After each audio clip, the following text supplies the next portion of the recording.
액션 let's go 저 건물을 찾으러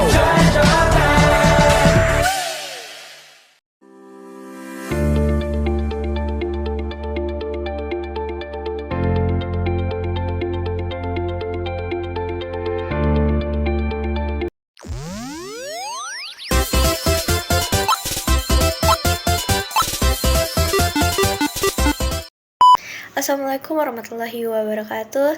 Halo Sobat Juara, let me introduce myself. My name is Azara Fania Pradiva with NPM 2241112 Management Class 22B. Here we will discuss data population, sample and data presentation, table and diagrams. Let's discuss. Pengertian data merupakan keterangan mengenai satu atau beberapa hal. Data menurut Donald Chopper, kumpulan sejumlah fakta atau kenyataan yang dapat dipercaya kebenarannya sehingga dapat digunakan untuk menarik suatu kesimpulan. Syarat data yang baik, yang pertama objektif. Data harus sesuai dengan keadaan yang sebenarnya.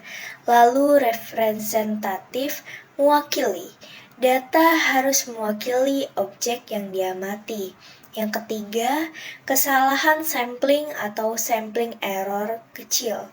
Estimasi perkiraan dikatakan baik, memiliki tingkat ketelitian tinggi bila kesalahan samplingnya kecil.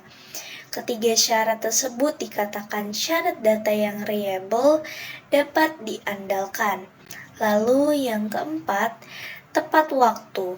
Apabila data akan digunakan untuk pengendalian atau evaluasi, maka syarat tepat waktu sangat penting agar dapat segera dilakukan koreksi apabila ada kesalahan atau penyimpangan dalam implementasi suatu perencanaan. Dan yang terakhir, relevan. Data yang dikumpulkan harus ada hubungannya dengan masalah yang dipecahkan.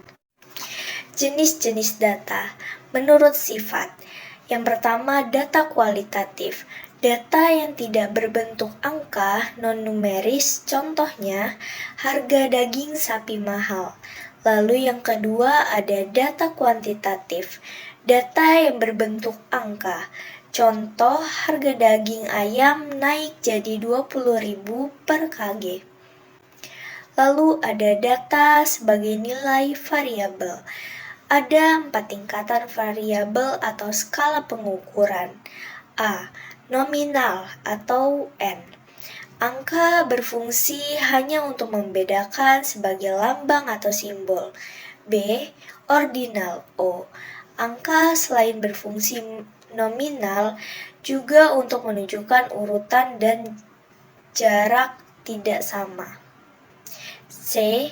Interval atau I.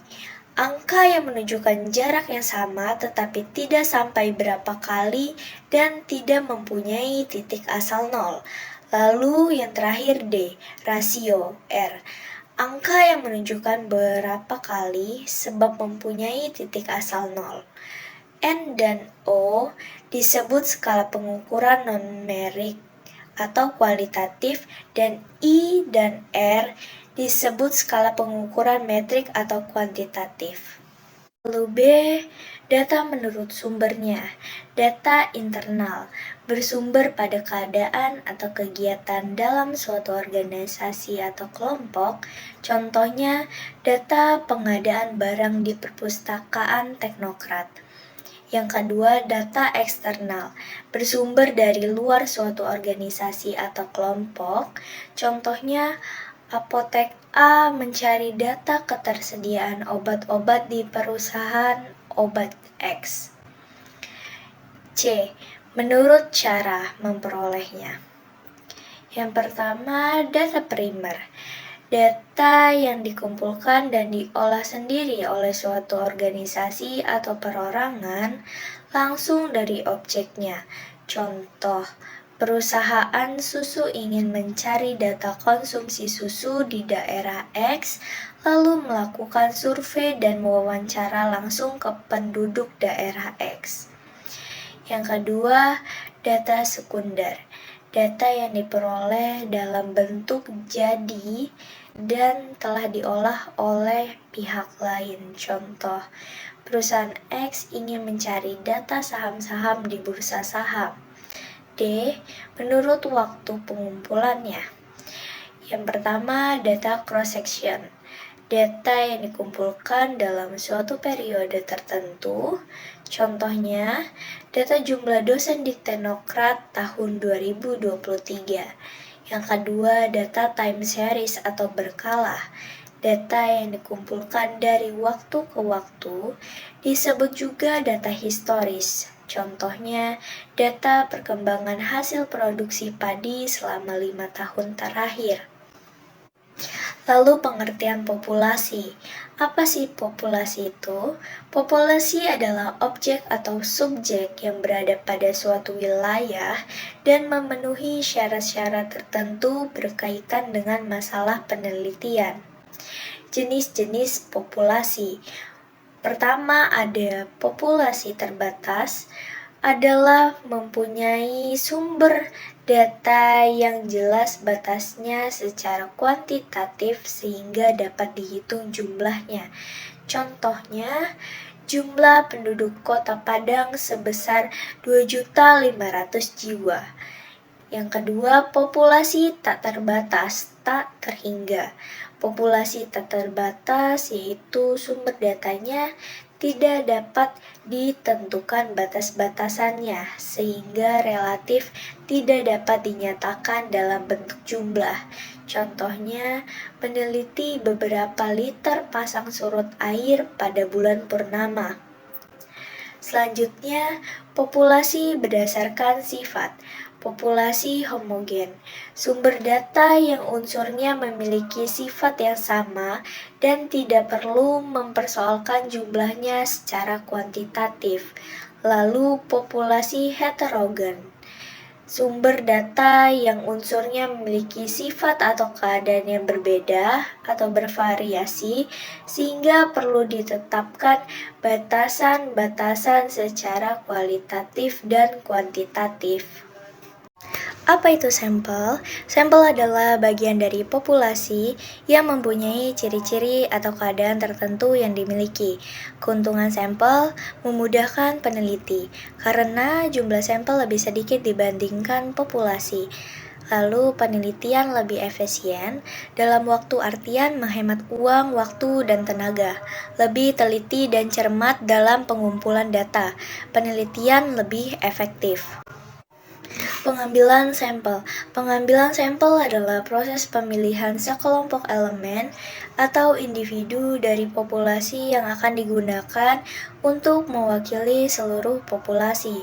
Ini adalah tahapan penting dalam analisis statik dan prosesnya melibatkan langkah-langkah seperti menentukan ukuran sampel yang diperlukan, memilih teknik pengambilan sampel, dan pengumpulan data dari sampel.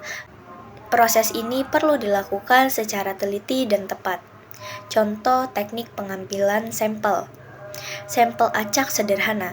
Dalam metode ini, setiap elemen dalam setiap populasi memiliki peluang yang sama untuk dipilih. Lalu, sampel berstrata. Populasi dibagi menjadi beberapa strata dan kemudian sampel diambil secara acak dari masing-masing strata. Sampel berkelompok. Populasi dibagi menjadi kelompok-kelompok yang lebih kecil dan satu atau beberapa kelompok dipilih secara acak untuk menjadi sampel. Selanjutnya ada penyajian data, memaparkan data yang sudah kita kumpulkan dalam bentuk tabel ataupun diagram agar informasi tersebut mudah dipahami. Jenis-jenis penyajian data ada bentuk tabel, lalu bentuk grafik.